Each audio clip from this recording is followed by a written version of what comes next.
है दुख दर्द की दावेदारी, तो बहुत करने वाले हैं, सबको दुख देने वाले बहुत है दुनिया में। लेकिन अगर साझेदारी करनी है तो किसकी करनी है? खुशी की करनी है। किसी के साथ भी जितना हो सकता है क्या करना है? खुश रहना है और खुशी बांटनी है। किसी के साथ भी कोई गिला शिकवा शिकायत नहीं। हमारी खुशी तो कौन छीन के लेके जाता है? हमारी गिला, हमारी शिकवा, हमारी शिकायतें। जब बच्चा पैदा होता है ना तो रोते हुए पैदा होता है, और जब बड़ा होता है तो जिंदगी भर दूसरों की क्या करता है?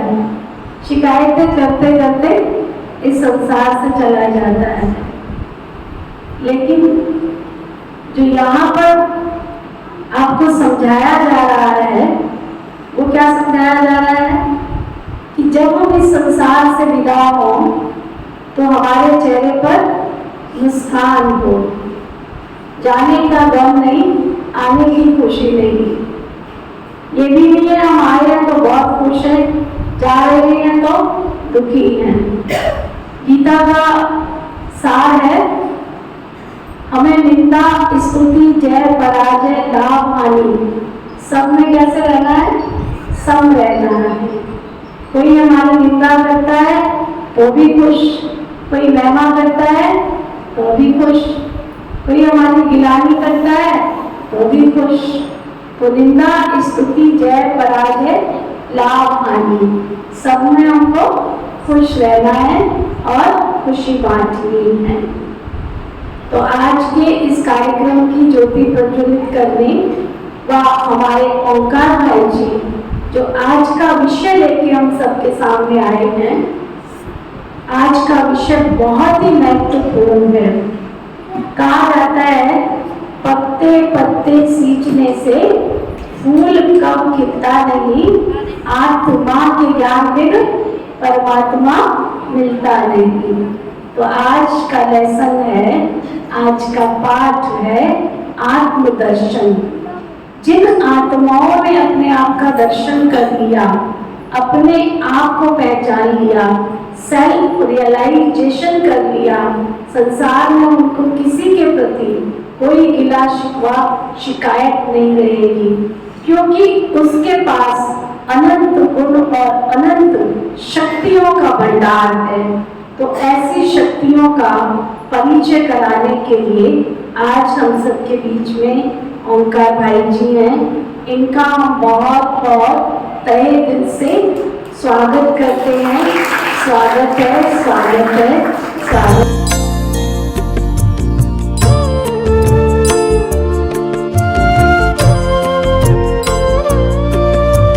शुभं कुरुत्वं कल्याणं आरोग्यं धनसम्पदः। शुभं कुरुत्वं कल्याणं आरोग्यं धनसम्पदः। शत्रुबुद्धि विनाशाय दीपज्योतिर्नमोस्तुते, दीपज्योतिर्नमोस्तुते। शुभं कुरुत्वं कल्याणं आरोग्यं धनसम्पदः।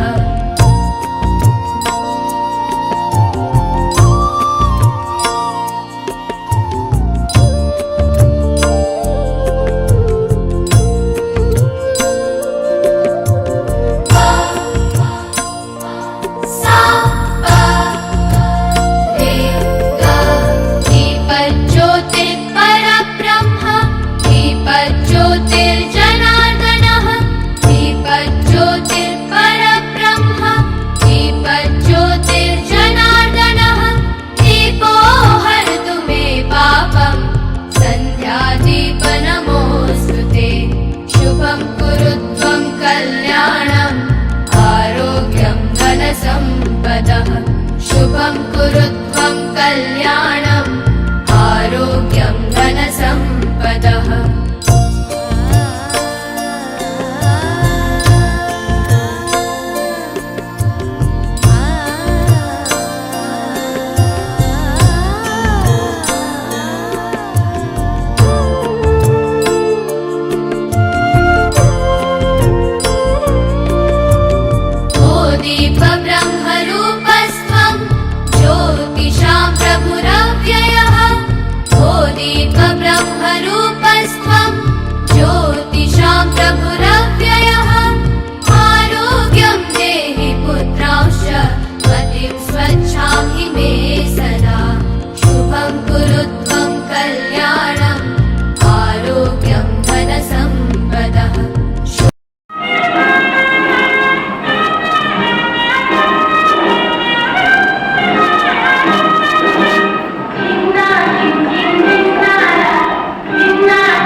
जीवन से ना हारो जीने वाले,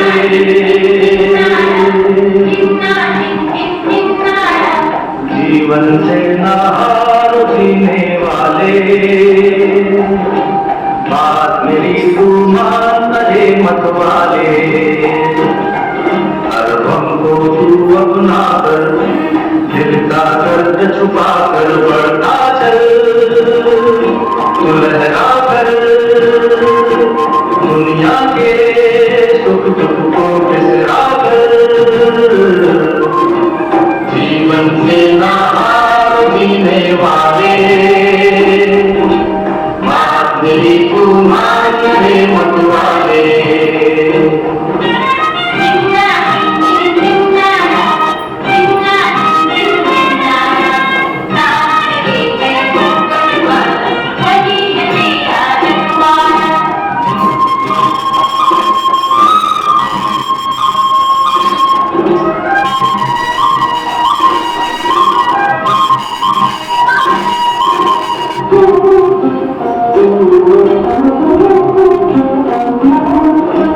सुख दुख है जीवन के दो पहराए, धूप सुनहरी कहीं घनेरे साए, दुख है जीवन के दो पहराए, धूप सुनहरी कहीं घनेरे साए, जो सूरज अंधियारे में खो जाए, वही लौट कर नया सवेरा आए, तो बढ़ता चल, तो लहरा चल, दुनिया के सुख दुख को बिसरा चल,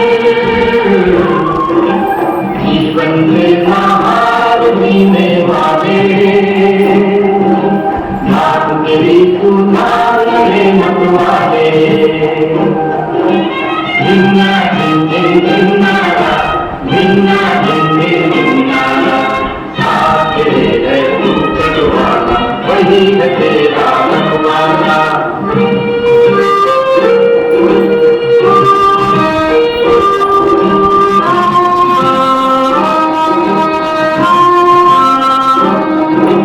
बहती नदियाँ तुझको याद दिलाए, समय जो जाए कभी लौट न आए,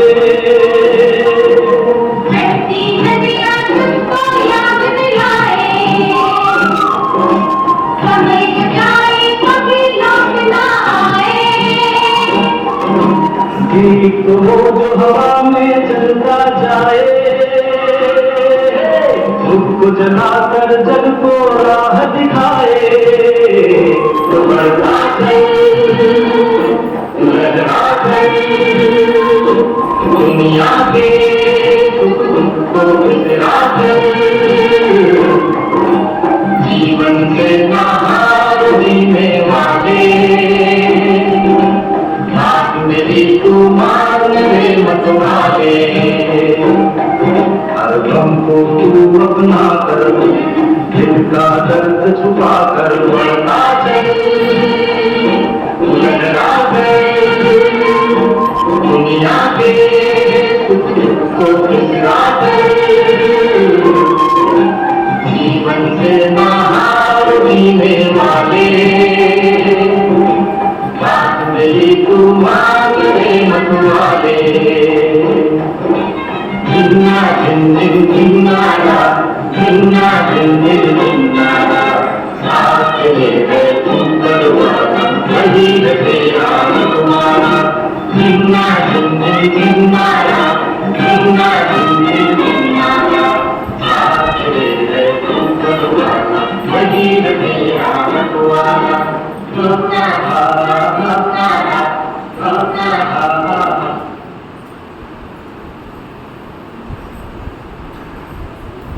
अपना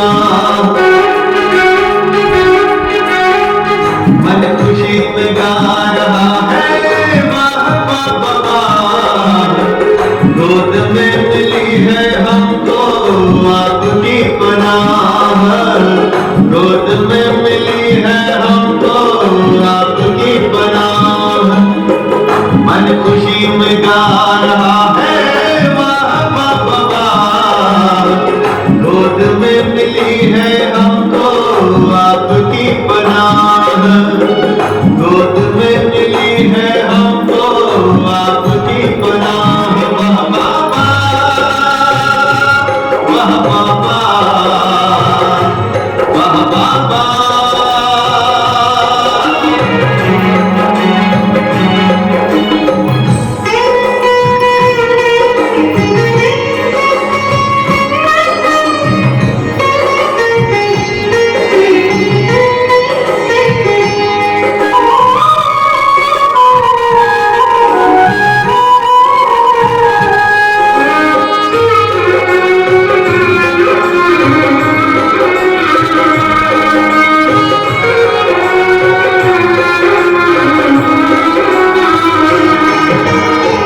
नैनों में है दिव्य नजारे, मन में मौजों की लहरें, आनंद सागर में हम उतर गए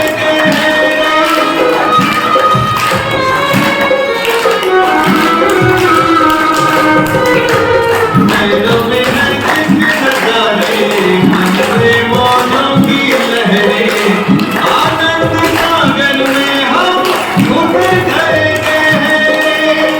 अपार खुशी मिली है हमको, रही ना उसकी चाहत, रही ना उसकी चाहत, रही ना उसकी चाहत, रही ना उसकी चाहत।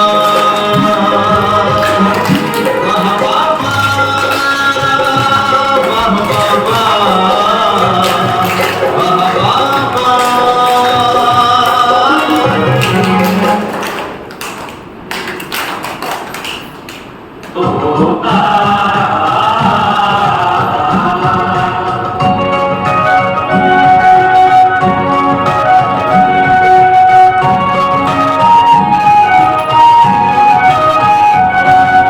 नक्श कदम पर चल बाबा के बाबा जैसा बनना है, नक्श कदम पर चल बाबा के बाबा जैसा बनना है।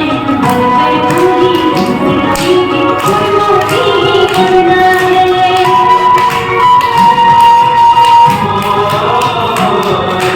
नक्श कदम पर चल बाबा के बाबा जैसा बनना है, मोती ही झुकना है, मोती ही झुकना है।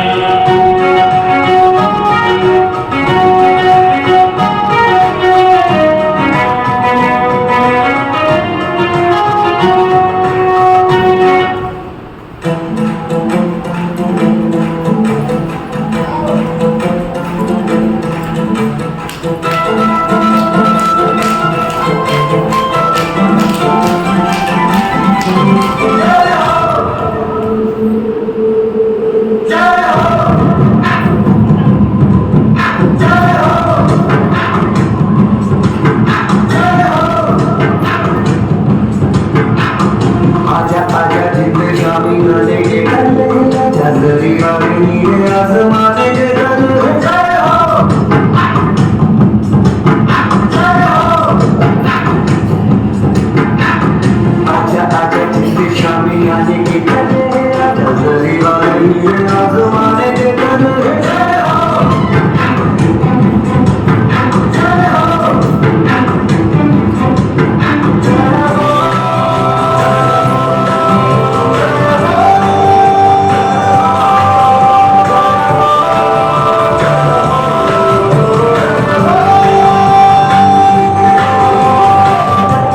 सच्ची नचली जानी कमाई है, नच्चे नच्चे कोरों पे रात बिताई है। अखियों की नींद मैंने तुमको से उड़ा दी, गिर गिर गाए मैंने उंगली जलाई है।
Good evening. किसी ने बड़े कमाल की बात कही है कि हजारों महफिलें होंगी, हजारों महफिलें होंगी और हजारों मेले होंगे, अगर खुद से ना मिले तो हमेशा अकेले होंगे। तो आज का ये लेक्चर आपके लिए, आपसे खुद की मुलाकात कराने के लिए है। आज का ये लेक्चर आपको बताएगा कि कैसे जीवन में हमें अपनी पहचान होना बहुत जरूरी है। स्वामी विवेकानंद अपने गुरु रामकृष्ण परमहंस के पास पहली बार मुलाकात करने के लिए उनकी कुटिया में जाते हैं। दरवाजा खटखटाते हैं, अंदर से आवाज आती है, आप कौन? स्वामी जी ने कहा, यही जानने के लिए तो आया कि मैं कौन हूं। अंदर वालों ने कहा, आ जाओ, हम भी इसीलिए बैठे हैं कि आपको ये रियलाइज कराएं, ये बोध कराएं कि तुम हो कौन। आदमी ने बड़े से बड़ी पहेलियां हल कर ली, बड़े से बड़ी समस्याएं हल कर ली, लेकिन एक छोटी सी पहेली कि मैं कौन हूं, मैं वो हूं जो मैं अपने आप को आज तक समझता आया या मैं उससे अलग हूं, मेरी आइडेंटिटी क्या है। आज सारी दुनिया में आइडेंटिटी क्राइसिस है। लोगों को समझ नहीं आ रहा कि हम हैं कौन। कभी वो अपने को धर्म से आइडेंटिफाई करते हैं, कभी देश से आइडेंटिफाई करते हैं, कभी इस बॉडी से आइडेंटिफाई करते हैं, कभी बॉडी के रोल से आइडेंटिफाई करते हैं, जो ड्यूटी, जो स्टेटस हमारा है उससे आइडेंटिफाई करते हैं। लेकिन असल में हम क्या वो हैं जो हम कह रहे हैं? किसी से पूछो कि आप कौन हैं, तो जवाब देता है, मैं निर्मला हूँ, मैं उर्मिला हूँ, मैं मोहन हूँ, मैं सोहन हूँ। जो भी शरीर के नाम हैं बता देते हैं। फिर अगर हम उनको कहें कि ये तो आपके बॉडी के नाम हैं, आप कौन हैं? फिर वो व्यक्ति सोच में पड़ जाता है, कहता है जी मैं तो इंजीनियर हूँ, मैं डॉक्टर हूँ, मैं प्रेसिडेंट हूँ। हम उनको कहते हैं ये तो आपकी ड्यूटी है, ये तो आपका रोल है, ये तो थोड़े टाइम के लिए आपको मिला है। अगर कोई एक्स भी होगा ना, वो इतना रोल से जुड़ा हुआ है, आज व्यक्ति अपना इतना रोल कॉन्शियस हो गया है कि कोई रिटायर भी हो गया हो तब भी कहता है जी मैं एक्स प्रेसिडेंट हूँ, मैं फॉर्मर चेयरपर्सन हूँ, मैं भूतपूर्व एमएलए हूँ। मतलब पहचान फिर भी जो उसने काम किया है उसी से कर रहा है। लेकिन मेरा सत्य परिचय क्या है? ना मैं बॉडी कॉन्शियस हूँ, ना मैं रोल कॉन्शियस हूँ, मैं वो हूँ जो मैं होना चाहिए। मैं कौन हूँ, मेरा कौन है, ये दो बातें हमें समझनी पड़ेगी। आज हमने क्या किया? मैं को मेरा मान लिया, मेरे को मैं मान लिया। मोड़ काटना था दिल्ली वाला, हाईवे पे काट लिया अम्बाला वाला। पहुंचना था दिल्ली, पहुंच गए अम्बाला। इसलिए दिल्ली अभी तक बहुत दूर है। क्यों नहीं पहुंच रहे दिल्ली? क्योंकि रास्ता ही गलत काट लिया। जो मैं नहीं हूं वो मैं आज तक अपने आप को समझ रहा हूं, और जो हूं उसको मैंने मेरा बना लिया। मेरा हाथ है, ऐसा कहते हैं ना, मेरा हाथ है। तो मेरा हाथ का मतलब क्या हुआ? मैं हाथ तो नहीं, मेरा सिर है। हम तो ये कहते हैं मैं सिर हूं, मेरे सिर में दर्द है। थोड़ी सी आवाज इको कर रही है, मेरे सिर में दर्द है। यही कहते हैं ना, कभी हम कहते हैं कि मैं सिर दर्द हूं, कभी कहा है ऐसा? इसका मतलब मैं और मेरा, मेरी घड़ी है, मैंने घड़ी पहन रखी है। कभी ये भी कहते हैं कि मैं घड़ी हूं। मेरा हाथ है, मेरी पूरी शरीर है, पर मैं शरीर नहीं हूं। शरीर मेरा इंस्ट्रूमेंट है। आंखें देखने के लिए मिली हैं, कान सुनने के लिए मिले हैं, हाथ कर्म करने के लिए मिले हैं, लेकिन मैं हाथ नहीं।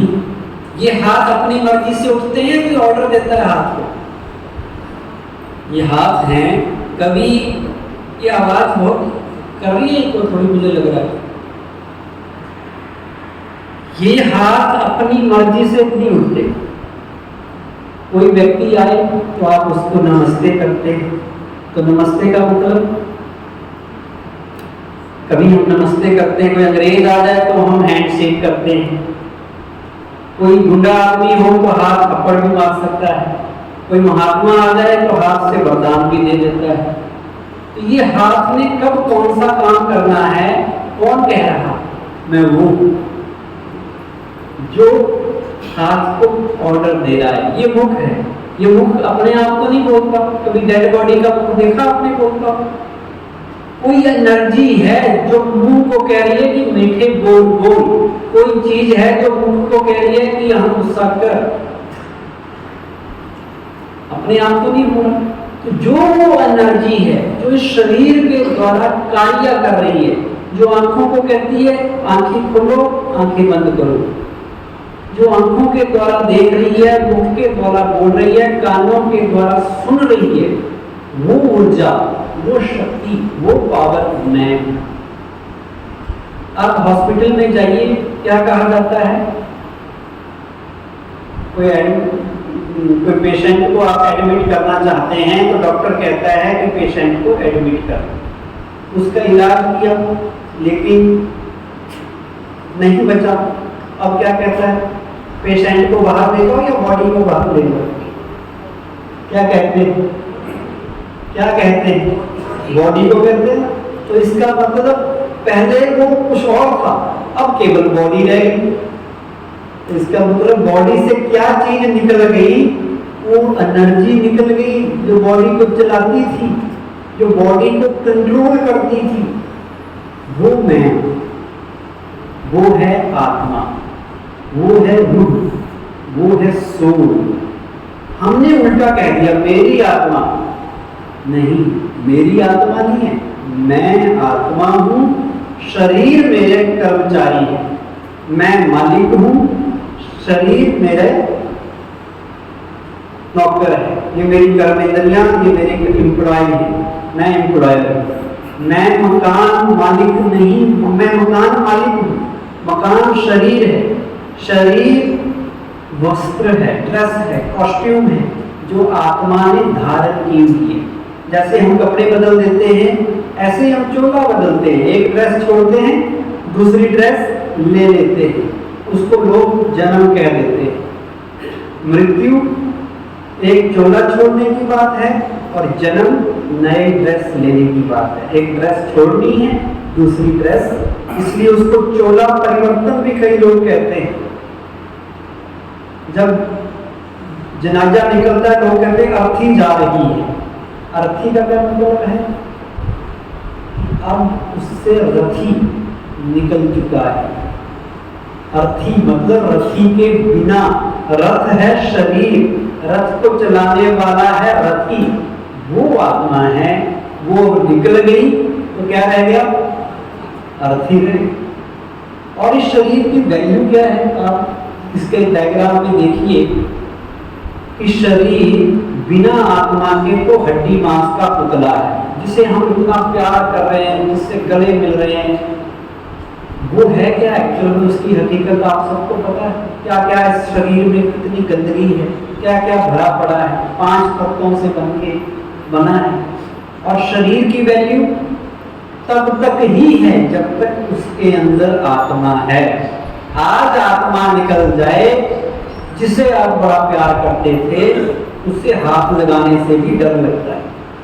आज आत्मा निकल जाए, उसको बॉडी को अपने घर में भी नहीं रखना पसंद करते, कहते आज ही संस्कार कर दो। क्यों? क्योंकि वैल्यू किसकी है? आत्मा की। आत्मा हीरा है, शरीर तो डिब्बी है। डिब्बी की वैल्यू तब तक है जब तक उसमें आत्मा है। तो ये जीवन की हकीकत हमें समझनी है। अपनी आइडेंटिफिकेशन आत्मा से करनी है और इसका बेनिफिट ये है, जैसे ही आपने अपने आप को आत्मा समझा, श्रीमद् भागवत गीता का भी यही सार है, हे अर्जुन तू शरीर नहीं आत्मा। आत्मा अजर अमर अविनाशी है, जिसे तलवार काट नहीं सकती, जिसे पानी डुबो नहीं सकता, आग जला नहीं सकती, जो विनाश नहीं होती। शरीर तो विनाशी है, आज है कल नहीं रहेगा। मान लो आप में से किसी की उम्र 40 साल है, तो ये शरीर 40 साल पहले आपके पास था या नहीं था? 40 साल से पहले ये बॉडी थी, ठीक। अब आप कितनी उम्र जीना चाहते हो? कितना जीना चाहते हो? 10-20 साल और या 60 दे दें?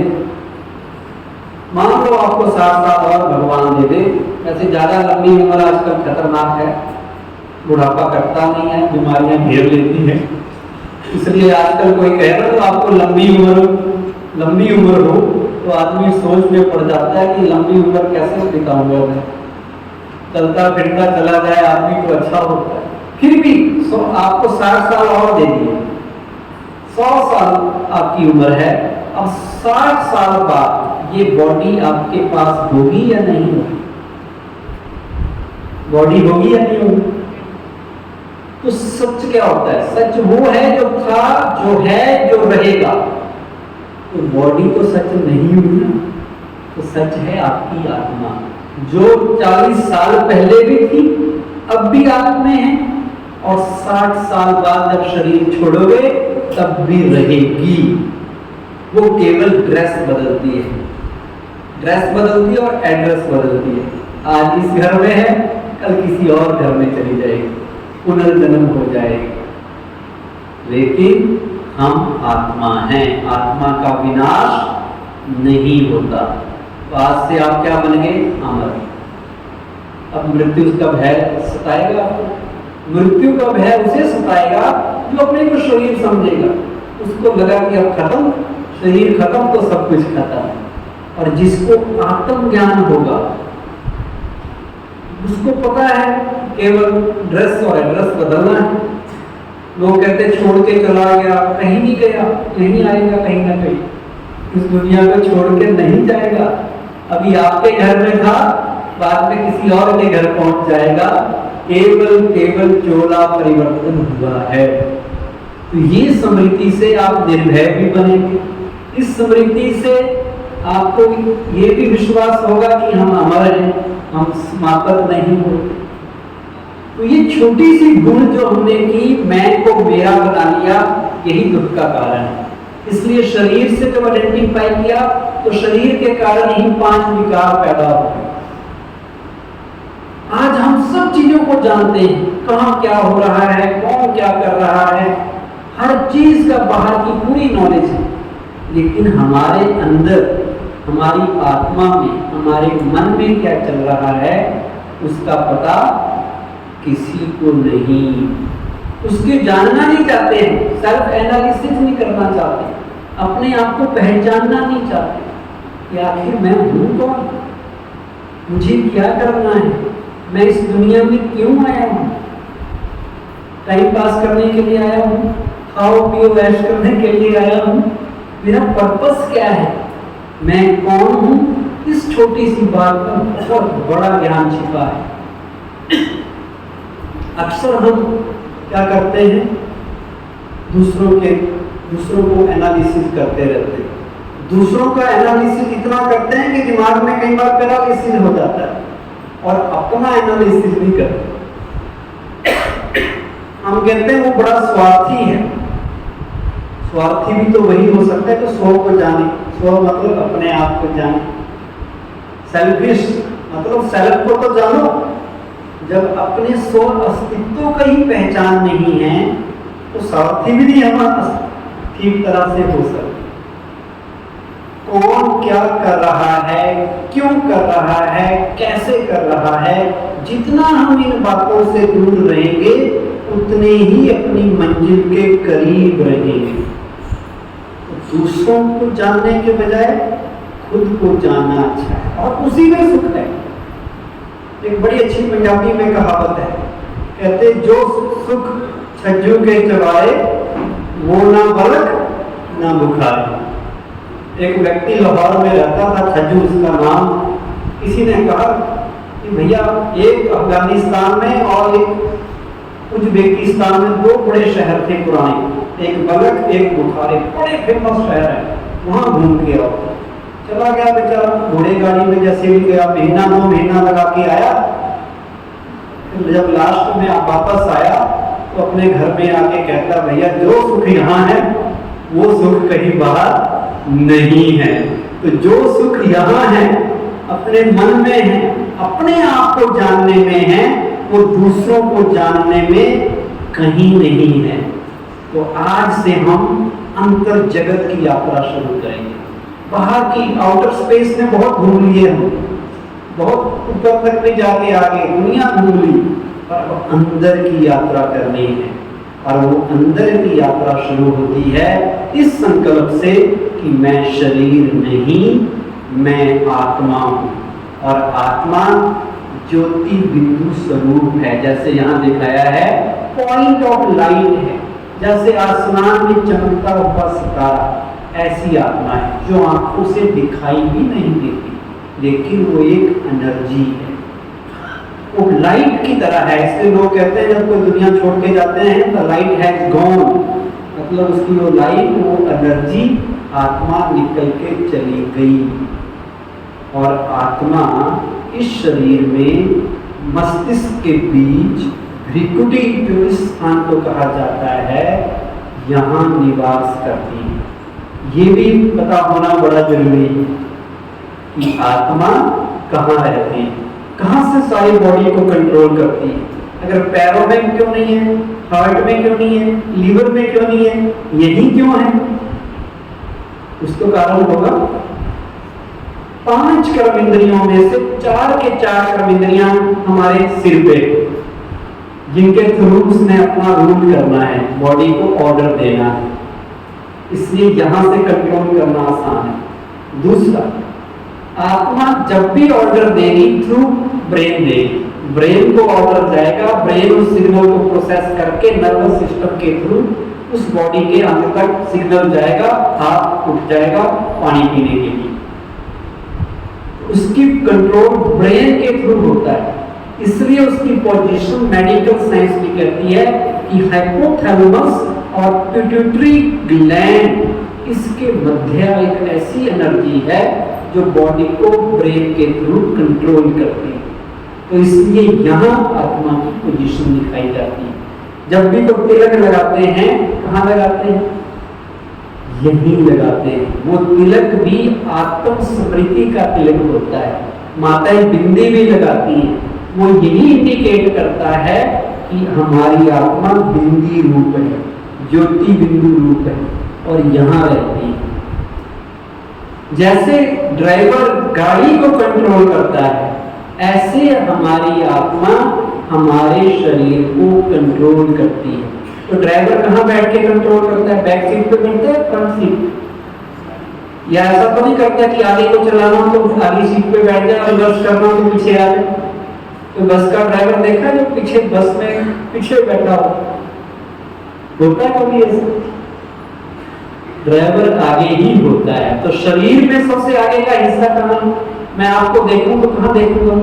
कहाँ नजर जाती है? पहले अगर इससे आंखों के बीच यही जाती है, इसलिए ये फ्रंट है बॉडी का। और भाग्य कहाँ देखा जाता है? कहते हैं इसके माथे से भाग्य का पता चल जाता है। तो माथे में, भाग्य को माथे में थोड़ी है, यहाँ आत्मा है। आत्मा भाग्य लेके आती है, इसलिए यहाँ भाग्य की निशानी यहाँ देखते हैं। कोई चीज हल्की हो तो ऊपर उठती है, तो शरीर में सबसे हल्की वेटलेस चीज क्या है? आत्मा। इसलिए वो शरीर के सबसे ऊपर के हिस्से यहाँ रहते हुए, भृकुटी के मध्य रहते हुए, वो चमकता हुआ सितारा, वो प्रकाश पुंज आत्मा एनर्जी शरीर को चलाती है। तो जब हम शरीर में हैं तो ये आत्मा की लोकेशन है। अब जो आत्मा है 7 उसके गुण हैं। जैसे शरीर 5 तत्वों से मिलकर बना, जल, वायु, पृथ्वी, अग्नि, आकाश। बॉडी की नीड 5 तत्व, हमें हवा चाहिए, जिससे बना है वही चीजें हमें चाहिए। ऑक्सीजन चाहिए, अगर ऑक्सीजन की जगह कोई नाइट्रोजन दे दे तो काम चलेगा? ऑक्सीजन ही चाहिए। हमारी बॉडी में पानी चाहिए, 70% वाटर है, पानी की जगह कोई केरोसिन ऑयल दे दे चलेगा? पानी ही चाहिए, क्योंकि वो पानी से बनी हुई है, वो उसकी नीड है। उसी तरह आत्मा का जो अस्तित्व है, आत्मा का जो एग्जिस्टेंस है, वो 7 गुणों से, और उन 7 गुणों को विकसित करना ही अध्यात्म का मेन मकसद है। अगर हम स्पिरिचुअल हैं, मेडिटेशन करते हैं, अच्छे इंसान हैं, तो वो 7 गुण अगर हम में विकसित होते हैं, उनको हम अपने जीवन में यूज करते हैं, तो हम सही मायने में धार्मिक या आध्यात्मिक कहलाए जाएंगे। वो 7 गुण आप याद रखना, पूछूंगा मैं बाद में।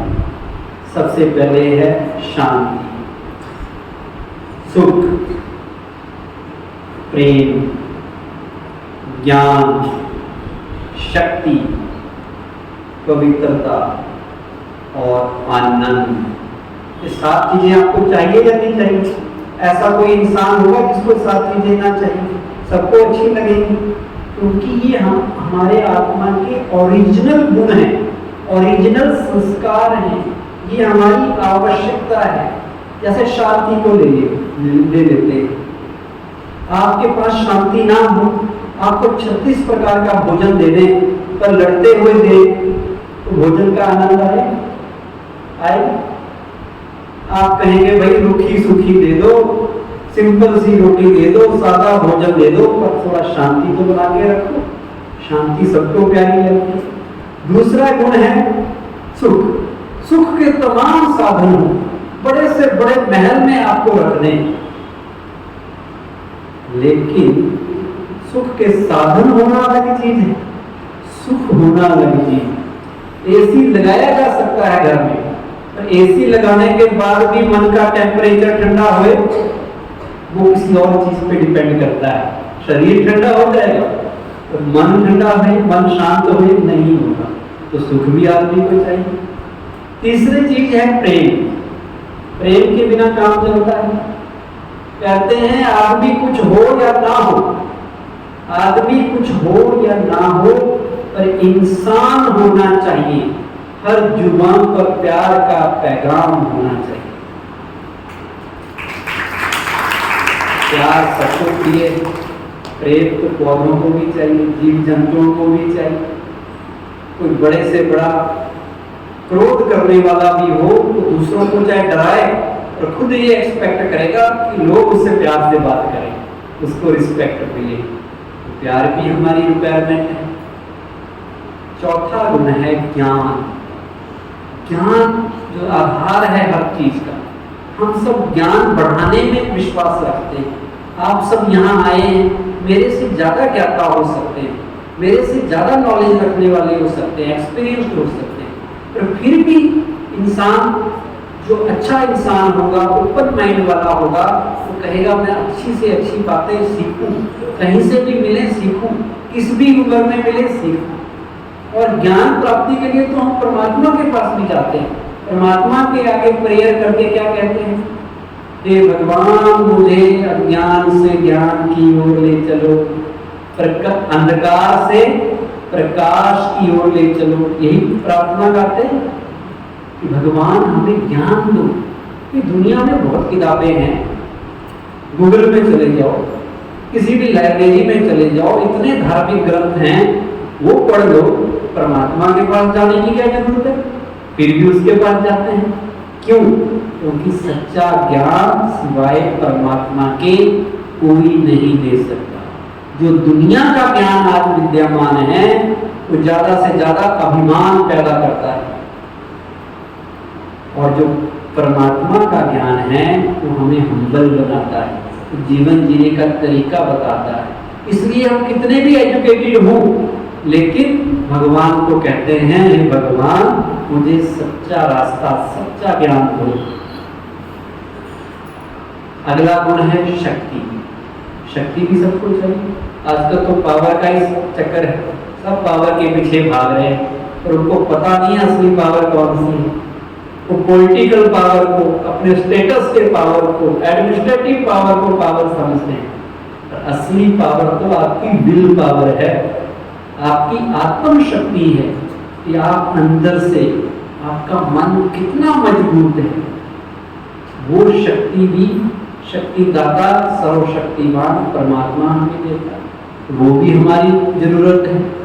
अगला आत्मा का गुण है जिसे कहते हैं शुद्धता, प्योरिटी, पवित्रता। शुद्धता अच्छी लगती है। मान लो दो दोस्त हो, बड़े अच्छे दोस्त हैं, 2 साल बाद दोनों अलग हो जाते हैं। उससे पूछो क्यों आपने उसको छोड़ दिया? कहते हैं आपको पता नहीं, वो आदमी मन का, दिल का बड़ा काला है, बड़ा मैल है उसके मन में, मतलब साफ नहीं है वो, इसलिए मैं दूर हो गया उससे। तो हमें शुद्धता पसंद है, प्योरिटी पसंद है, गंदगी मैल पसंद नहीं है। तो वो आत्मा का गुण है, वो हमें विकसित करना है राजयोग से, मेडिटेशन से। और लास्ट गुण है आनंद। आप में से किसी के नाम के साथ आनंद जुड़ा हो? किसी का नाम परमानंद हो, ओंकारानंद हो, कईयों के नाम के साथ लगा होता है, क्योंकि आनंद सबको चाहिए। और आनंद मतलब परमानेंट हैप्पीनेस, थोड़ी देर की नहीं, वो लगातार जब हैप्पीनेस बनी रहती है उसको आनंद कहते हैं। उसे अतीन्द्रिय सुख भी कहते हैं। और वो साथ के साथ गुण जब हमारे अंदर आ जाएंगे तो हम आध्यात्मिक रूप से विकसित होंगे। तब हम कहेंगे कि मैंने अपने आप को जान लिया।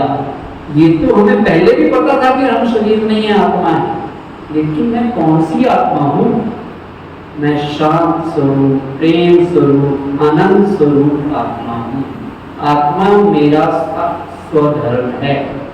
ये बात हमें पक्की करनी है। अब आत्मा की 3 शक्तियां भी हैं।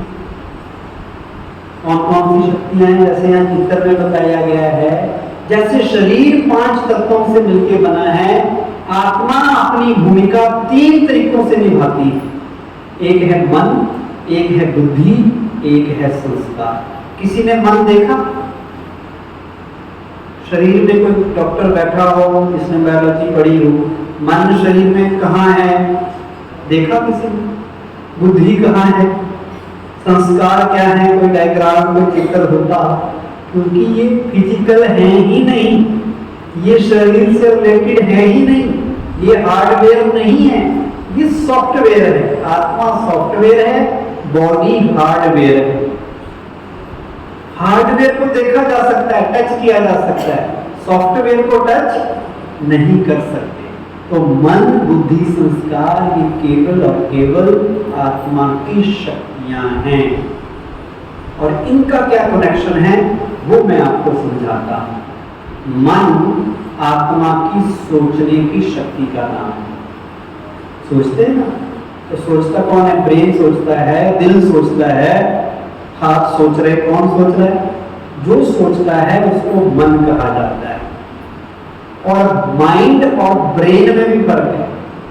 मस्तिष्क तो ये है जो यहाँ पर है, जिसको लोग भेजा कह देते हैं, दिमाग कह देते हैं, ब्रेन कह देते हैं, ये हार्डवेयर है।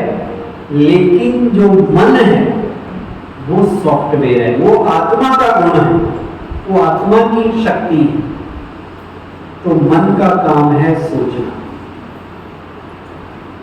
और लोग कह देते हैं मन बड़ा चंचल है, कहते हैं तूफानी घोड़ा है, बच्चे एक शरारती बंदर की तरह भागता रहता है, बच्चे छोटे बच्चे की तरह है। पता नहीं क्या क्या उपमा मन के लिए लोग दे देते हैं। कोई कहता बड़ा नीच है, दुष्ट है, लेकिन ऐसा नहीं। मन हमारा मित्र है। मन बहुत सुंदर चीज है। मन को अगर हम सही दिशा देते हैं तो मन से ही तो सारे काम होते हैं, सोचने से ही तो हर चीज होती है। अब मन को कंट्रोल करना बड़ा जरूरी है। जिस व्यक्ति ने ये सीख लिया कि मुझे मन को कंट्रोल करना है, वो जीवन का राजा है।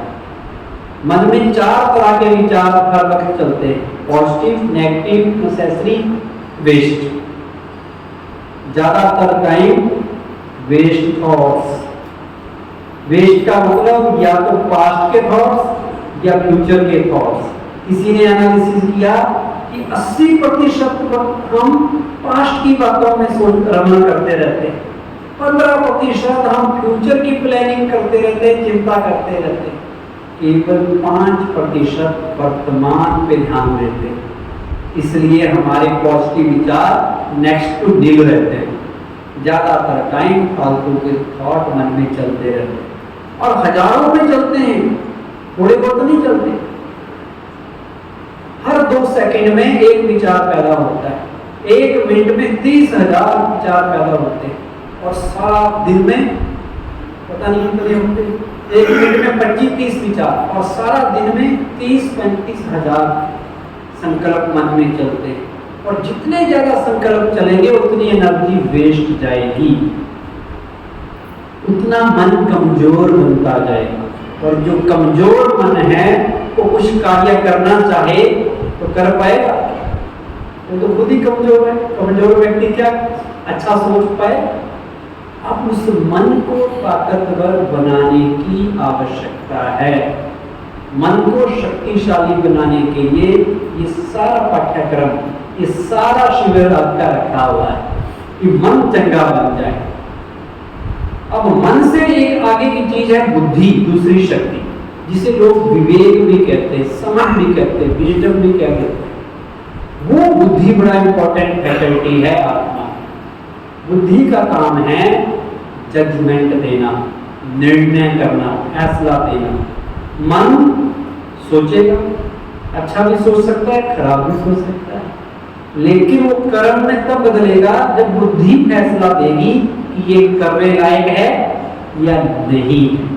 बुद्धि जज है, मन वकील की तरह है। वकील तो कई तरह के तर्क देगा आपको कन्विंस करने के। मान लो किसी ने सिगरेट पीनी है तो मन कहेगा पी लो, क्या होता है एक सिगरेट पीने से। लेकिन जब मन ने ये विचार पैदा किया तो वो विचार बुद्धि के पास जाएगा, बुद्धि जज का काम करेगी। अगर बुद्धि भी कमजोर हुई, बुद्धि भी डिवाइन नहीं हुई और बुद्धि वकील के प्रभाव में आ गई तो बुद्धि क्या कहेगी? पी लेगी। और जब पी लिया तो क्या होगा? आपकी सिगरेट पीने की कर्म मर गया। वो 1 बार किया, 2 बार किया, 3 बार किया, तो बार-बार किया तो वो आदत बन गई। और वो आदत भी जब और गहरी होगी वो आपका संस्कार बन गया। किसी को झूठ बोलने का संस्कार इतना है, कितना भी कहो, कितना भी बोलो, उसने झूठ ही बोलना है, क्योंकि संस्कार डीप रूटेड हैबिट है। तो ये मन, बुद्धि, संस्कार, और फिर जैसे संस्कार होंगे वैसा ही मन भी सोचेगा। जो शराब पीने वाला होगा, जिसका शराब के संस्कार बन गए हों, तो उसका मन क्या सोचेगा? अरे पियो भाई, क्या होता है, पीना पी लेना चाहिए, आदमी हल्का हो जाता है, क्योंकि उस पर वही विचार है। किसी कोई व्यक्ति अगर किसी का कत्ल भी करता है तो उससे पहले उसको अपने विवेक का कत्ल करना पड़ता है। विवेक, बुद्धि, बुद्धि को अंतर आत्मा की आवाज भी कहते हैं, इनर वॉइस भी कहते हैं। मन में संकल्प आया कि मैं ये करूं, बुद्धि जज, वो कहेगी नहीं ये गलत है, अगर उसकी बुद्धि अच्छी है, प्योर है। लेकिन अगर उसने बुद्धि का भी, अपनी अंतरात्मा का भी कत्ल किया, उसकी आवाज को सुना नहीं, दबा दिया और गलत काम कर लिया, तो फिर उसका संस्कार बन गया। तो बुद्धि को रिफाइन करना है, बुद्धि को प्योर बनाना है। बुद्धि लगाम का काम करती है। मन तूफानी घोड़ा है, वो दौड़ेगा, लेकिन घोड़े को कंट्रोल किससे करते हैं? अगर लगाम घुड़सवार की हाथ में ना हो तो घोड़ा तो कहीं भी ले जाएगा। तो लगाम है बुद्धि। बुद्धि को शुद्ध बनाना है, डिवाइन बनाना है, प्योर बनाना है। उससे क्या होगा कि आपका मन आपके काबू में रहेगा। मन को भी सही दिशा देने वाली आपकी बुद्धि। और फिर आपके अच्छे संस्कार, अगर आपने अच्छी डायरेक्शन दी तो तीसरी जो फैकल्टी है वो संस्कार है। संस्कार मतलब हमारी ओल्ड मेमोरीज, सबकॉन्शियस माइंड भी संस्कार को लोग कहते हैं, पर्सनैलिटी ट्रेट्स भी कहते हैं। और जैसे संस्कार होते हैं वो चीजें नॉर्मल होने लग जाती हैं। किसी के दूसरों के भलाई के संस्कार हैं तो जहां भी जाएगा कुछ ना कुछ भला करके आ जाएगा। और किसी के कोई अच्छा काम हो रहा और टांग फंसाने के संस्कार हों, रोड़ा बनने के संस्कार हों, किसी के काम बिगाड़ने के संस्कार हों, तो जहां जाएगा उससे नेचुरल वही चीज हो जाएगी। तो संस्कार नेचुरली आपसे काम कराते हैं। अब इस संस्कार कैसे परिवर्तित हो सकते हैं? उनकी संस्कार बदलेंगे तो संसार बदलेगा। अगर हमें अपना घर का संसार, पूरी दुनिया का संसार अच्छा बनाना है तो संस्कार बदलने होंगे। संस्कार 5 किस्म के होते हैं। हर आत्मा के अलग अलग संस्कार हैं। क्यों अलग अलग हैं?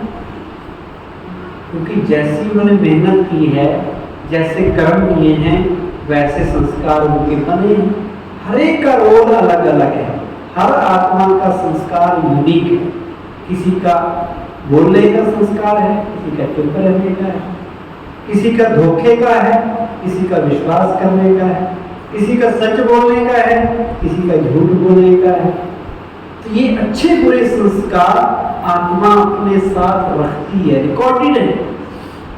अब वो 5 किस्म के संस्कारों को अगर आप समझेंगे तो आपको पता चलेगा कैसे संस्कारों को बदला जा सकता है। पहले तो वो संस्कार हैं जो आत्मा के ओरिजिनल संस्कार हैं। कौन से? जो 7 गुण बताए, प्रेम, शांति, आनंद, पवित्रता, शक्ति, याद कर लेना, सुख। वो हम सबके मूल मौलिक संस्कार हैं। जब हम भगवान के घर से इस दुनिया में आए थे वो गुण हमारे अंदर थे, वो संस्कार सभी के अंदर है। इसलिए सबको प्यार अच्छा लगता है, शांति अच्छी लगती है। आप एक छोटे बच्चे को देखो, उसको बड़ा प्यारा लगता है, कहते हैं महात्मा, अच्छी फीलिंग आती है क्योंकि उसमें वो गुण, वो संस्कार होते हैं। धीरे धीरे जब हम बड़े होने लगते हैं उन अच्छे संस्कारों पे बुराइयों के संस्कार चढ़ा देते हैं, उनकी लेयर चढ़ा देते हैं। वो अच्छे वाले दब जाते हैं, बुरे वाले बाहर आने लगते हैं। वो क्यों होता है? वो है दूसरे तरह के संस्कार जो हमें पुनर्जन्म से हमारे साथ है। हमने यहाँ पर पहली बार नहीं आए, बड़ी लंबी यात्रा करके हम यहाँ आए हैं इस शरीर में। इससे पहले भी कई जन्म लिए, कई जगहों पर रह के आए हैं। वहां जहां रहे वो सारे संस्कार हमारे पास रिकॉर्डेड हैं। जो कर्म वहां किए थे वो सारे कर्म आत्मा में रिकॉर्डेड हैं और आत्मा को लेके आई है। इसी कारण आपने देखा होगा कईयों के वो संस्कार उदय हो जाते हैं। छोटा बच्चा है, 3 साल का, संस्कृत के श्लोक बोल रहा है। 5 साल का बच्चा कंप्यूटर चला रहा है। 7 साल का बच्चा मैथमेटिक्स की सारी थ्योरम्स, फार्मूले सुना रहा है। कहीं पढ़ा नहीं, कहीं कुछ नहीं, क्योंकि वो पिछले संस्कार बाहर आ गए। किसी के आते हैं, किसी के नहीं आते, लेकिन अचानक धीरे धीरे कभी भी आ जाते हैं। उनके तो दिख रहे हैं, हमारे इतने दिखते नहीं पर आ जाते हैं। कभी आपने देखा होगा कोई बड़ा अमीर घर का बच्चा, सब कुछ है घर में, लेकिन चोरी कर लेता है। वो कहते हैं उनको किस चीज की कमी? वो चोरी का संस्कार कहाँ माँ बाप ने भी नहीं सिखाया, कहाँ से आया? पिछले वाला कहीं से याद आ गया, भाई चोरी भी की जा सकती। वो आदत छोड़ना आसान नहीं है। कहते हैं धातु का बना रस्सा उसका टूटना मुश्किल, जो आदत हो गई पक्की उसका छूटना मुश्किल। इसलिए खराब आदतें, खराब संस्कार नहीं डालने चाहिए। वो पुनर्जन्म के भी पीछा नहीं छोड़ते। तीसरे किस्म के संस्कार हैं जब हमारी आत्मा ने जन्म लिया तो माँ बाप से, परिवार से हमें संस्कार मिले।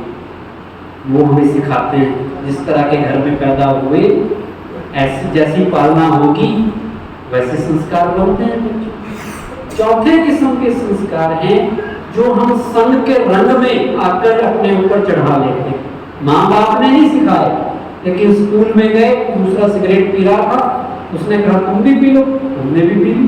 वो शराब पी रहा था, हमने भी पी लिया।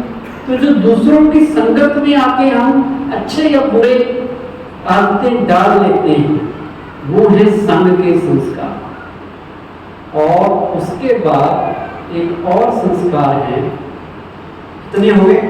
चार किस्म के हो गए। संग के संस्कार, माँ बाप के मतलब खानदानी संस्कार, पूर्व जन्म के संस्कार, आत्मा के मूल संस्कार।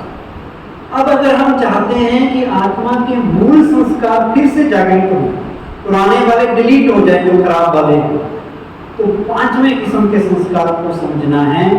वो संस्कार है जो हम अपनी इच्छा शक्ति से बनाते हैं, जो अपनी हम संकल्प से बनाते हैं, अपनी पावर से, अपनी दृढ़ता से बनाते हैं।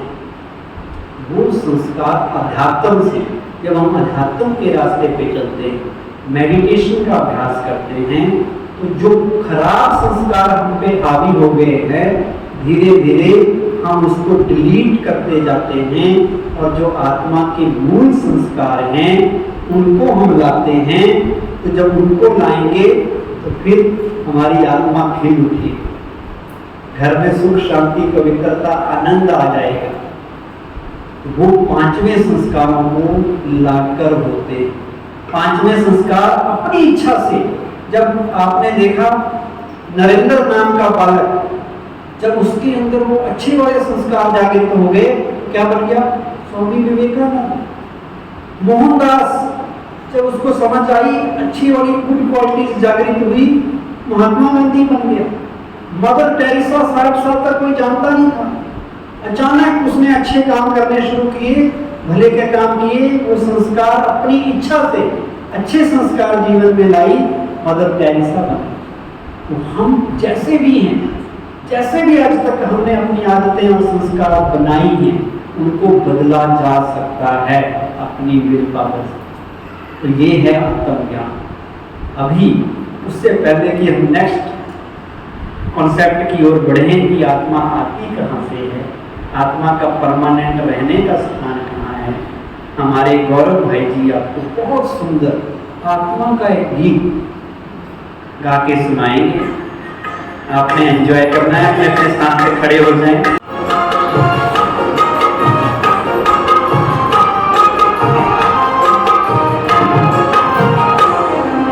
मस्तक सिंहासन पे आत्माए, राजन बने और शासन चलाए।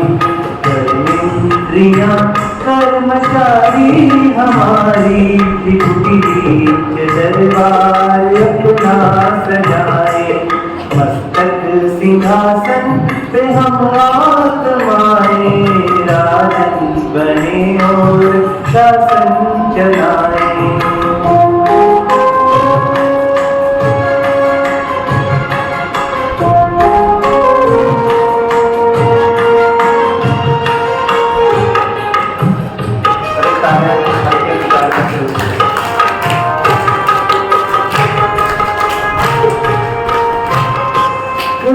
मंत्रणा उनके मंत्री से, समाचार पूछे सजन संतरी से।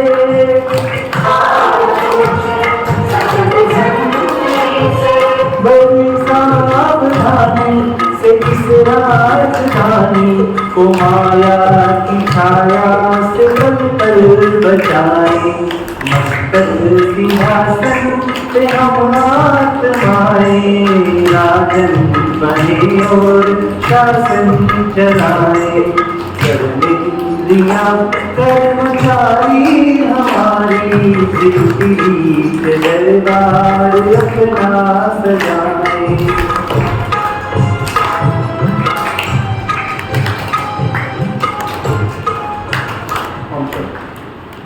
मस्तक सिंहासन पे हम सब आत्माएं विराजमान हैं। यहाँ से सारे शरीर को, ये पूरी राजधानी है, आत्मा राजा है, ये राजधानी है, ये हमारे मंत्री हैं, मन बुद्धि संस्कार, ये कर्मेंद्रियां हमारे कर्मचारी हैं। अगर मंत्री राजा का कहना ना माने तो शासन चलेगा, रूल चलेगा। आज मंत्री गुलाम, राजा गुलाम हो गया है मंत्री, करना चाहिए था हमें उन्हें कंट्रोल। तो ये आत्मज्ञान हमें आज मिला कि हम आत्मा हैं, शरीर नहीं है। आत्मा जब शरीर में है तो यहाँ मस्तिष्क के बीच में रहते हुए बॉडी को कंट्रोल करती है। लेकिन जब शरीर से आत्मा अलग होती है तो अगला चित्र आपको बताएंगे कि आत्मा का परमानेंट निवास स्थान कहाँ है, कहाँ से इस सृष्टि पे आत्मा आती है। कहते हैं ये सृष्टि एक रंगमंच है और हम सब आत्माएं यहाँ एक्टर हैं। हम अपना अपना अभिनय, अपना अपना रोल प्ले कर रही हैं।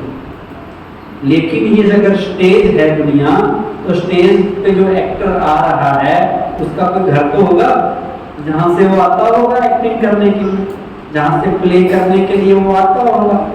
तो वो घर कौन सा है, वो इस डायग्राम में आप देखिए। उसको जानने के लिए हमें तीनों लोगों की नॉलेज होना बड़ी जरूरी है। परमात्मा को त्रिलोकीनाथ कहते हैं। तो वो कौन से तीन लोग हैं, उनकी पहचान इस चित्र में कराई गई है। सबसे नीचे जो ग्लोब दिखाया है ये हमारी धरती, सृष्टि, मृत्यु लोक, मनुष्य लोक, जहाँ हम सब अभिनय कर रहे हैं। ये रंगमंच है। यहाँ 5 तत्वों के शरीर हैं, लेकिन इससे परे सूरज, चांद, तारे की ये जो दुनिया है, इससे भी परे एक और दुनिया है जो बीच में दिखाई है, सूक्ष्म देवलोक। वहाँ 3 सूक्ष्म देवता जिनके लाइट के शरीर हैं, ब्रह्मा, विष्णु और शंकर विराजमान हैं। उनको ब्रह्मापुरी, विष्णुपुरी या शंकरपुरी भी कह सकते हैं।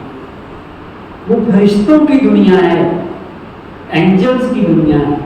उससे भी परे एक और दुनिया है, सबसे ऊपर जो लाल सुनहरे रंग का प्रकाश दिखाया है वो है परलोक, वो है ब्रह्मलोक, वो है परम धाम, वो है शांति धाम। वहाँ हम सब आत्माएं निवास करती हैं।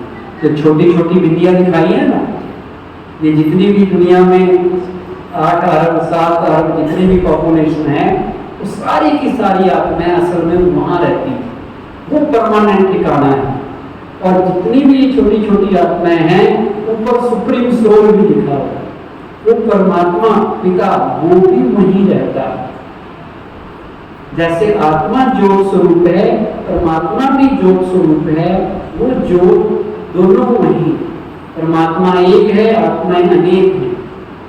तो वो सारी की सारी जितनी भी आत्माएं हैं वो वहां रहती हैं और वहां से धीरे धीरे सृष्टि पे उतरती जाती है। सतयुग में कुछ लाख दुनिया की पॉपुलेशन थी। जब दुनिया शुरू हुई, धीरे धीरे पॉपुलेशन बढ़ी बढ़ी बढ़ी। त्रेता एंड में 33 करोड़ हो गई। कलयुग एंड में अभी 8 अरब है। वो आत्माएं कहाँ से आती हैं? वो आत्माओं का स्टोर हाउस ये परम धाम है, वहां से नीचे उतरती हैं। जो एक बार नीचे आ गई वो फिर यही जन्म पुनर्जन्म में आती रहती है। जैसे स्टेज पे कुछ एक्टर शुरू में आते हैं, कुछ बीच में आते हैं, कुछ एंड में आते हैं, लेकिन जो हीरो होता है वो तो शुरू से लेके एंड तक उसका पार्ट रहता है, बाकी साइड एक्टर होते हैं। तो ये बड़ी सूक्ष्म बात है कि उसे जो नाम मैंने बताया परम धाम की, परम धाम इसलिए कहते हैं क्योंकि वो परे से परे का धाम है, इस दुनिया से बियॉन्ड। उस लोक को 7वां आसमान भी कहते हैं। तो जितने भी आसमान दिख रहे हैं ऊपर, आप जहाज में जाओ बादल नीचे दिखते हैं, आसमान भी नीचे दिखता है। तो लगता है कि ये तो एक आसमान हो गया, ऐसे कई होते होंगे शायद। तो किसी धर्म ने कहा 7वां आसमान में परमात्मा रहता है, किसी ने कहा वो सचखंड है, क्योंकि गॉड इज ट्रुथ, परमात्मा जो सच स्वरूप है वो वहां रहता है। उसको ब्रह्मलोक भी कहते हैं क्योंकि ब्रह्म महातत्व वहां पर है। जहाँ 5 तत्व हैं वो 6ठा तत्व ब्रह्म महातत्व वहां पर है। ये शांति धाम, क्योंकि वहाँ शांति शांति है, शरीर है ही नहीं, केवल आत्मा है। आत्मा तो एनर्जी है, इसलिए वहाँ शोर शराबा कुछ है ही नहीं, इसलिए वो शांति धाम। तो ये सारे नाम हमें पता होने चाहिए, और वो हमारा असली घर है। वहां से हम सृष्टि पे कर्म करने के लिए आते हैं, अभिनय करते हैं। जब अभिनय पूरा हो जाता है फिर वापस अपने घर लौट जाते हैं। तो बताइए हम कहाँ के रहने वाले हैं? परमानेंट एड्रेस क्या है हमारा? परम धाम। क्योंकि घर में कौन होता है? पिता होता है। बाप का घर ही घर होता है, तो हमारा पिता परमात्मा भी वही है, वहीं से वो अवतरित होता है। हम कहते हैं ना परमात्मा धर्म गलाने के समय अवतरित होते हैं, इसका मतलब कहीं तो होंगे। वो परम धाम से सृष्टि पे सतधर्म की स्थापना के लिए आते हैं। तो परम धाम सचखंड हमारा भी रहने का स्थान है, परमात्मा का भी रहने का स्थान वही है। अब लास्ट में एक बड़ी महत्वपूर्ण जानकारी आपको देंगे, और वो जानकारी ये है, आप जैसे उस दुनिया को मोक्ष भी कहते हैं, मुक्ति धाम भी कहते हैं, क्योंकि आत्मा वहां शरीर से मुक्त अवस्था में है। आप में से अब बताइए कौन कौन मोक्ष की प्राप्ति करना चाहता है? किसको चाहिए मुक्ति? हाथ खड़ा करो, बड़ी डिमांड रखता है, मतलब छुटकारा पाना चाहते हैं, जहां से तंग हो गए, घर वाले बड़े परेशान करते हैं, या टेंशन बढ़ गई है घर में, टेंशन ज्यादा है, तो सोचते हैं बाद छुटकारा मिले, जन्म मरण के चक्कर से छूट जाएं और मोक्ष में चले जाएं। अब मैं आपका ये कॉन्सेप्ट आज क्लियर करूंगा, जो आपने पहले कभी भी सुना होगा कि मोक्ष है क्या, मोक्ष की इच्छा आदमी क्यों रखता है, ये किसकी निशानी है। मोक्ष परम धाम को कहते हैं, वहाँ परमात्मा भी रहता है, हम आत्मा भी रहती है, वो हमारा घर है, वहाँ हम जाना चाहते हैं। लेकिन क्या परमानेंट मोक्ष में कोई रह सकता है? सवाल ये। मोक्ष सबको मिलता है, क्योंकि वो घर है, घर में सबको जाना है, कि आज नहीं तो कल कभी न कभी जाना है। लेकिन क्या परमानेंट कोई अपने घर में रहेगा या काम धंधा भी करेगा कुछ? वो तो घर है, घर में कोई 24 घंटे सोया रहे कि मैंने कुछ नहीं करना। जिस व्यक्ति में कोई हुनर होगा, ज्ञान होगा, स्किल होगी, कोई टैलेंट होगा, वो घर में बैठा रहेगा, तो कहेगा भाई जहां कुछ हो रहा है वहां हम काम करेंगे, खाली थोड़ी बैठेंगे। तो वो ऐसा है जहां पर हम अपनी थकान दूर करने के लिए, रिफ्रेश होने के लिए जाते हैं। घर में इसलिए जाते हैं ना सोने के लिए, पर कोई सो के रात को सोने गया और पक्का ही सोया रहे वहां, तो वो मजे वाला सौदा है। फिर हम क्यों मोक्ष चाहते हैं? जब हम दुखी हो जाते हैं, परेशान हो जाते हैं, तो लगता है इससे बचने का यही तरीका है, भाग जाओ यहाँ से, ऐसी जगह चले जाओ जहाँ पे सारे झंझट होंगे।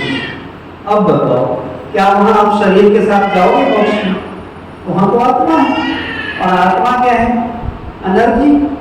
एनर्जी मतलब आपको पत्थर बना के वहाँ रख दिया, एक कण बना के, ना आप सोच सकते, ना बोल सकते, ना देख सकते, ना आपको ये पता कि मैं परम धाम में हूँ। देखने के लिए आंखें चाहिए, सोचने के लिए भी सारी चीजें चाहिए शरीर। वहां जब पता ही नहीं चलेगा, ये भी पता नहीं होगा कि भगवान भी यही रहता है, मेरा पिता, तो वहां एंजॉयमेंट है या जहां एंजॉयमेंट? इसलिए कहते हैं मुक्ति से भी बढ़िया जीवन मुक्ति है। जीवन मुक्ति मतलब रहना जीवन में है, पर मुक्त अवस्था में रहना है, बुराइयों से, दुख, अशांति, परेशानी से मुक्त होकर रहना है। वहां परमानेंट चले जाना मतलब एस्केपिज्म, भाग के, कुछ है ही नहीं तो भागो, और वो पॉसिबल नहीं है। क्यों पॉसिबल नहीं है?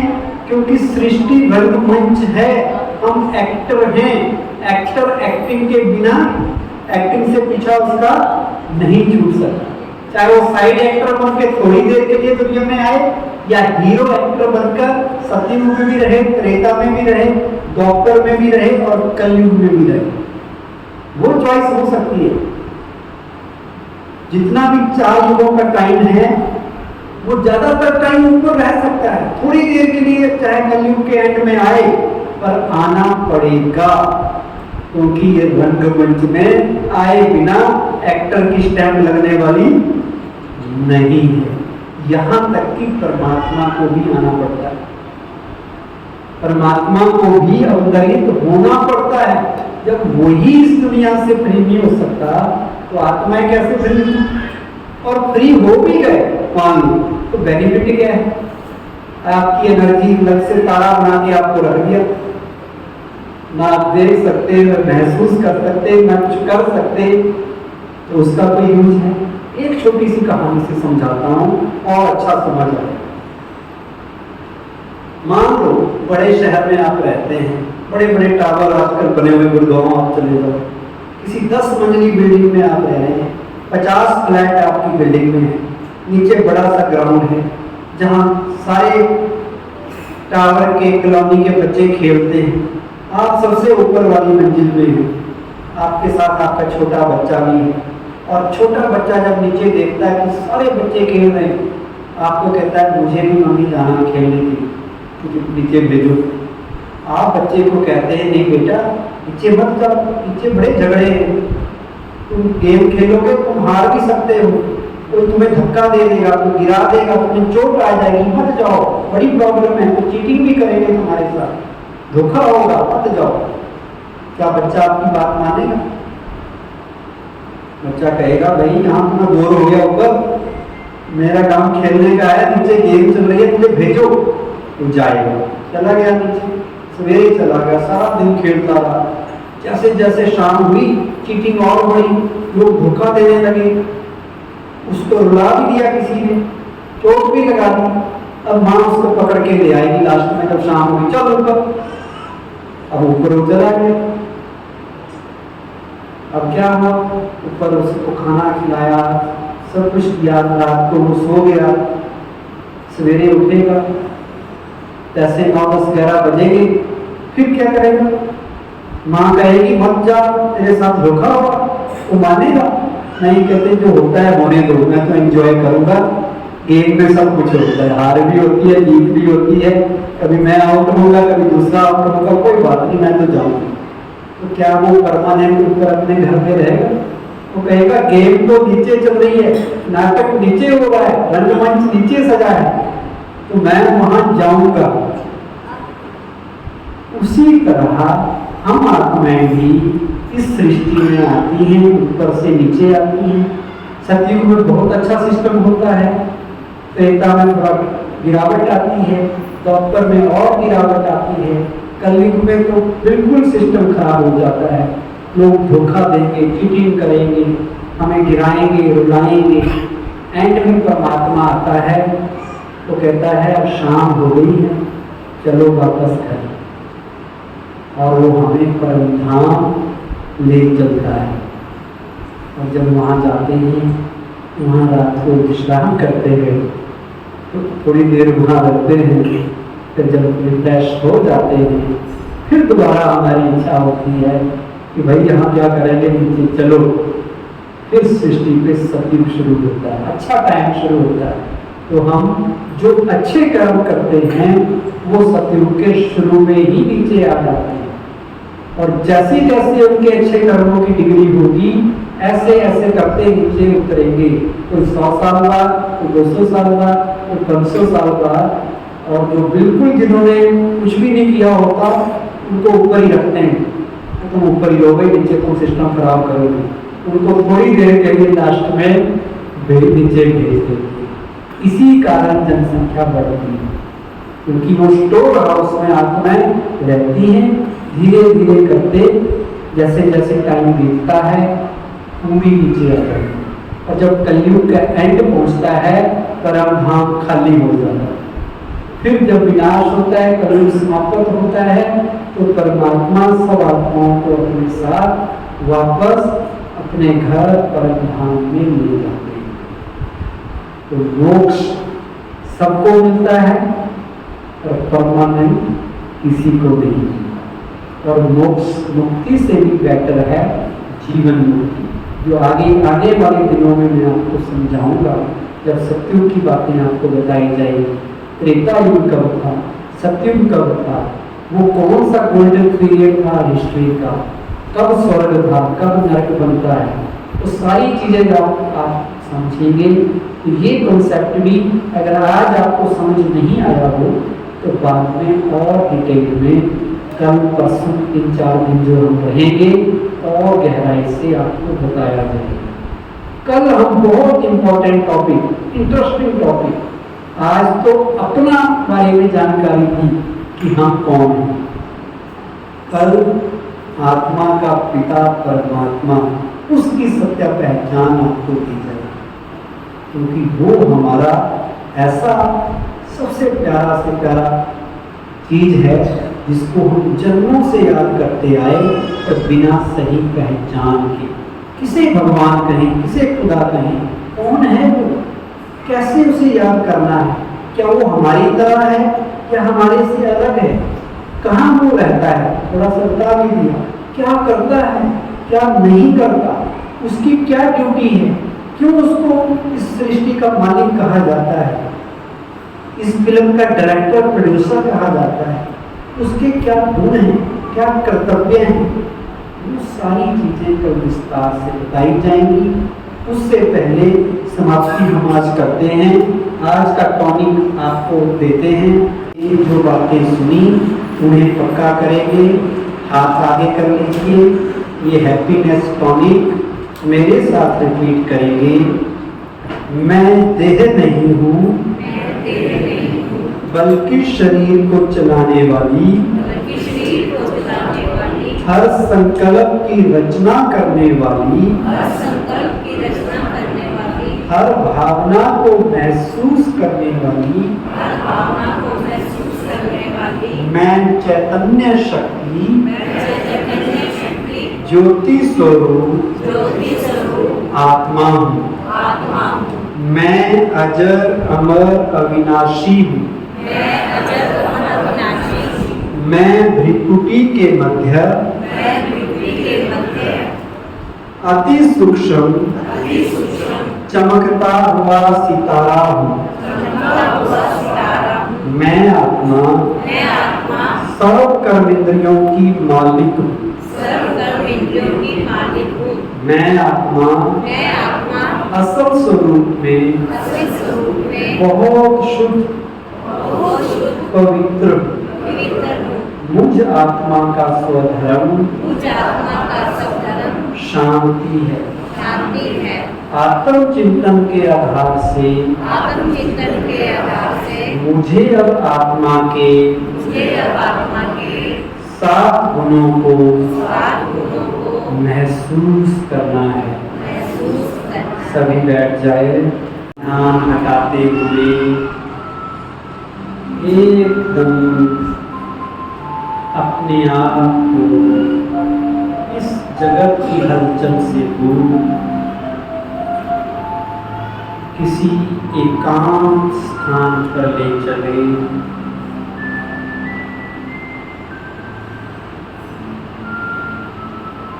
किसी झील के किनारे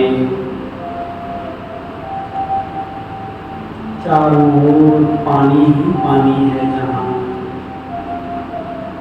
पानी की लहरों को महसूस करें।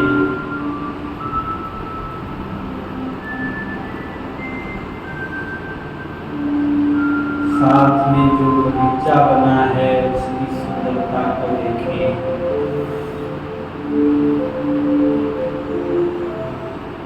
अस्त होते हुए सूर्य की लालिमा को महसूस करें।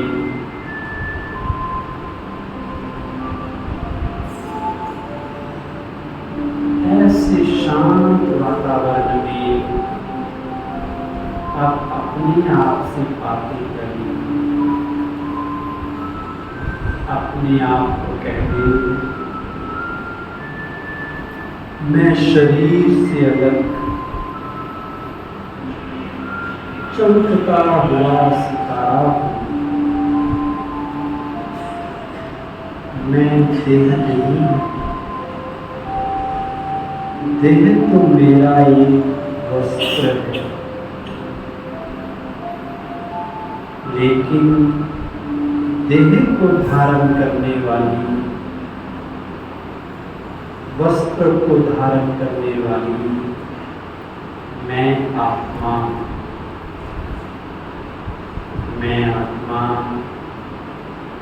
भ्रिकुटी के मध्य मस्तिष्क के बीच में विराजमान। देखें अपने मस्तिष्क में मुझ आत्मा से चारों ओर रंग बिरंगी किरणें निकल रही हैं। ये किरणें 7 गुणों के रूप में चारों ओर फैल रही हैं। मैं सुख स्वरूप आत्मा हूँ, प्रेम स्वरूप आत्मा हूँ,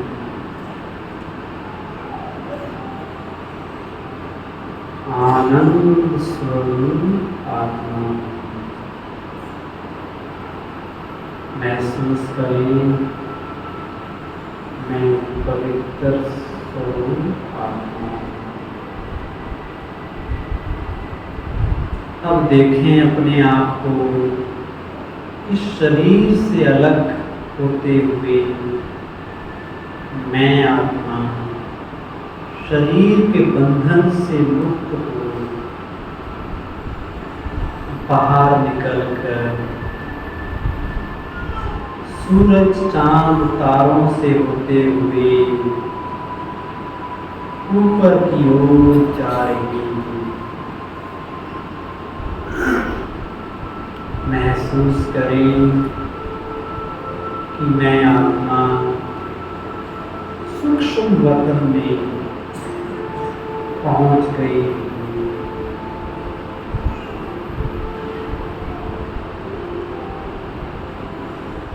सूक्ष्म लोक से भी होते हुए अब मैं आगे की यात्रा की ओर जा रही हूँ। देखिए मैं अब परम धाम में पहुंच चुकी हूँ। वो परम धाम जहाँ मुझ आत्मा का पिता ज्योत स्वरूप परमात्मा विराजमान है। अपने आप को उस परमात्मा के सानिध्य में देखिए। परमात्मा से कई शक्तियाँ निकल कर मुझ आत्मा में समा रही हैं। परमात्मा के निकट आकर मैं आत्मा सर्व शक्तियों से संपन्न बन रही हूँ।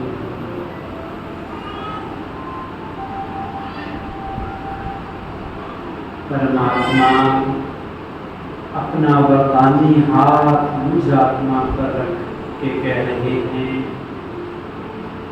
सदा खुश रहना।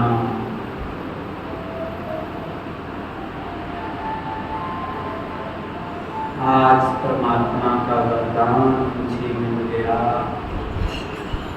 खुश रहने का।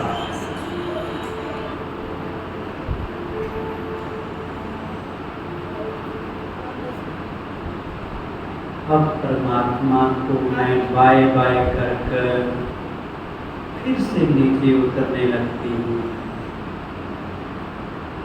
देखिए कि मैं आत्मा सूक्ष्म लोक से होते हुए चांद तारों से होते हुए इस संसार में, इस सृष्टि में पहुँच गई और वापस अपने शरीर में प्रवेश कर चुकी हूँ।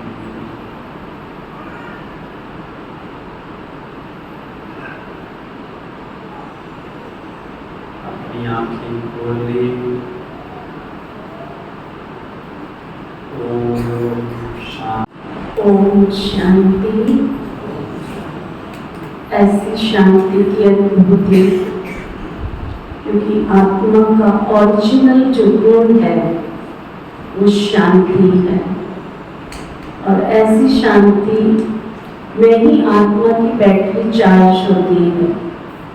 एनर्जी लेवल आत्मा का इसी शांति की शक्ति से बढ़ता है। अगर हम नित्य एक घंटे के अंदर 3-3 मिनट ऐसी डीप साइलेंस का अनुभव करें, तो अगले पीरियड के लिए शांति की शक्ति से एनर्जी लेवल बढ़ जाता है, और आत्मा के अंदर जो नेगेटिव और वेस्ट जो थॉट है, जो हमारे वीकनेस लेके आते हैं, हमारी ताकत को खत्म करते हैं, कमजोरी लाते हैं, वो संकल्पों का स्टॉप हो जाता है। तो ऐसी शांति की अनुभूति करने के लिए अभ्यास बहुत जरूरी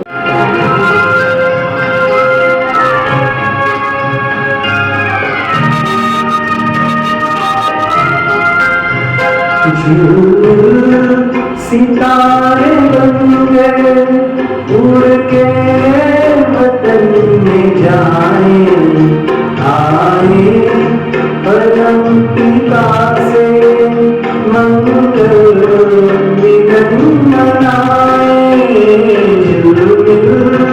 सितारे बनकर उड़ के वतन में जाए, आए परम पिता से मंगल मिलन मनाए। सितारे बनकर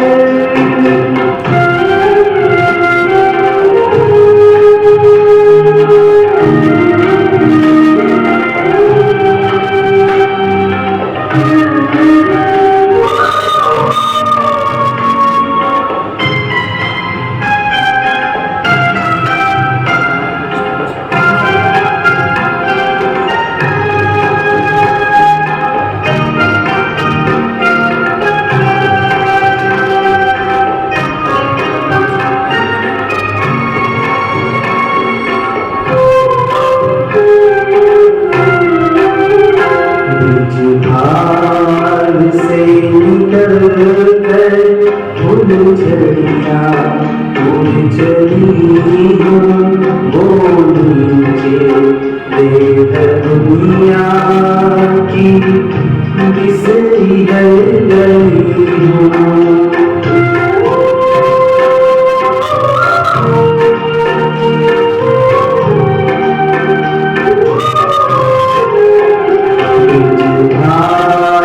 से निकल कर फूल झड़ियाँ उड़ चली वो नीचे दुनिया की बिसरी गई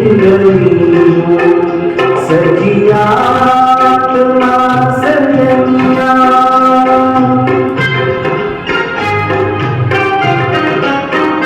सजिया आत्मा सजनिया यही गान गाती जाए, आए परम पिता से मंगल मिलन मनाए। सितारे बनकर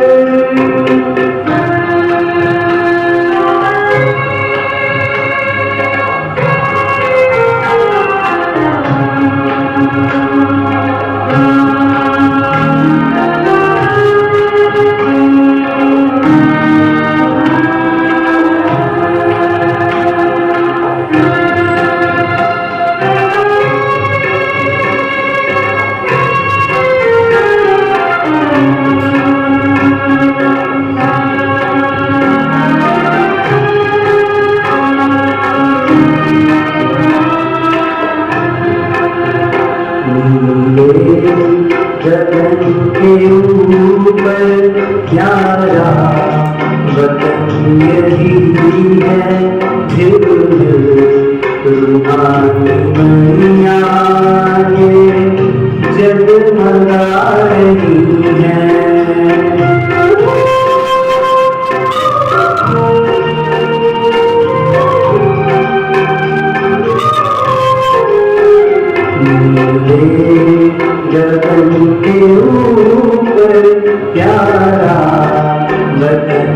रही है महफिल तुम्हारी मैया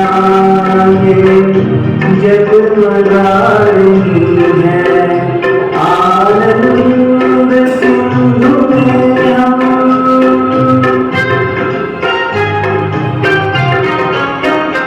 आनंद सिंधु में हम गहरे समाते जाए आए परम पिता से मंगल मिलन मनाए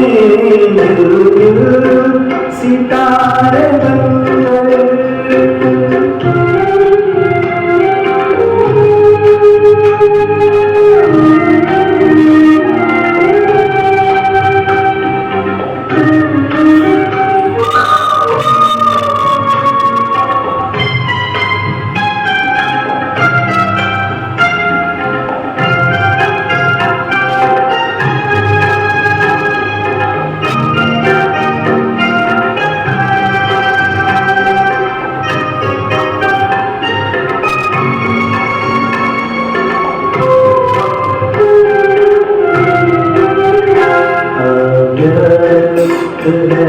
अनोखा अनुभव बड़ा निराला बेहद अतीन्द्रिय सुख चिर शांति प्रेम वाला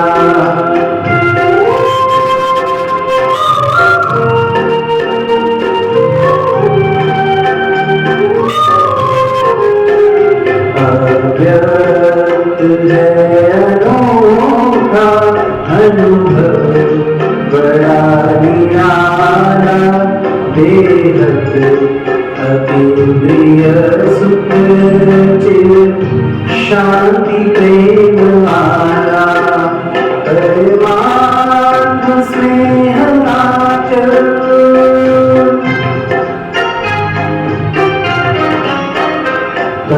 परमात्म से आंचल से दूर कैसे जाए आए परम पिता से मंगल मिलन मनाए जल सितारे बनकर उड़ के वतन में जाए आए परम पिता से मंगल मिलन मनाए सितारे बनकर